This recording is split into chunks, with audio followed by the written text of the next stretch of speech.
ಎಲ್ರಿಗೂ ನಮಸ್ಕಾರ. ಎಲ್ಲರೂ ಹೇಗಿದ್ದೀರಾ? ಚೆನ್ನಾಗಿದ್ದೀರಾ ಅನ್ಕೊತೀನಿ. ಸೊ ಇವತ್ತಿನ ಕಿವಿ ಮಾತು, ನಾವು ಬರ್ತಾನೂ ಖಾಲಿ ಕೈ, ಹೋಗ್ತಾನೂ ಖಾಲಿ ಕೈ. ಈ ಮಧ್ಯದಲ್ಲಿ ನಾವೇನು ಒಳ್ಳೇದು ಮಾಡ್ತೀವೋ ಕೆಟ್ಟದ್ದು ಮಾಡ್ತೀವೋ ಅದೇ ನಮಗೆ ಕೊನೆಗೆ ಸಿಗೋದು. ಸೊ ನಾನು ಹೇಳೋದಿಷ್ಟೇ, ಒಳ್ಳೇದು ಮಾಡೋಕ್ಕೆ ಟ್ರೈ ಮಾಡಿ, ಕೆಟ್ಟದ್ದು ಯಾವತ್ತೂ ಮಾಡಬೇಡಿ. ಬೈ ಚಾನ್ಸ್ ಕೆಟ್ಟದ್ದು ಆಯಿತಾ, ಕ್ಷಮೆ ಕೇಳ್ಬಿಡಿ, ನೀವು ದೊಡ್ಡವರಾಗ್ತೀರ. ಮಾಡಿದ್ದೇ ಕೆಟ್ಟ ಕೆಲಸ ಮಾಡಿದ್ರೆ ಒಂದಿನ ನಮಗೆ ವಾಪಸ್ ಬರುತ್ತೆ. ಹೇಗೆ ಬರುತ್ತೆ ಅಂದರೆ, ಈಗ ಹೋಗಿ ಈಗ ವಾಪಸ್ ನಮಗೇ ಬರುತ್ತೆ. ಸೊ ನಾನು ಹೇಳೋದಿಷ್ಟೇ, ನಾನು ಅಂಥ ದೊಡ್ಡ ಮನುಷ್ಯ ಅಲ್ಲ ಎಲ್ಲರಿಗೂ ಬುದ್ಧಿ ಹೇಳೋಕ್ಕೆ.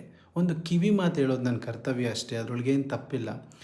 ಸೊ ಒಳ್ಳೆಯದನ್ನು ಮಾಡೋಕ್ಕೆ ಟ್ರೈ ಮಾಡಿ, ಕೆಟ್ಟದ್ದನ್ನು ಯಾವತ್ತೂ ಮಾಡಬೇಡಿ. ಅಕಸ್ಮಾತ್ ಆದ್ರೂ ಅದರಿಂದ ತಿದ್ಕೊಳ್ಳಿ. ಸೊ ದೇವರೆಲ್ಲರಿಗೂ ಒಳ್ಳೇದು ಮಾಡಲಿ. ಜಯ ಆಂಜನೇಯ. ಶ್ರೀ ಗುರು ರಾಘವೇಂದ್ರಾಯ ನಮಃ.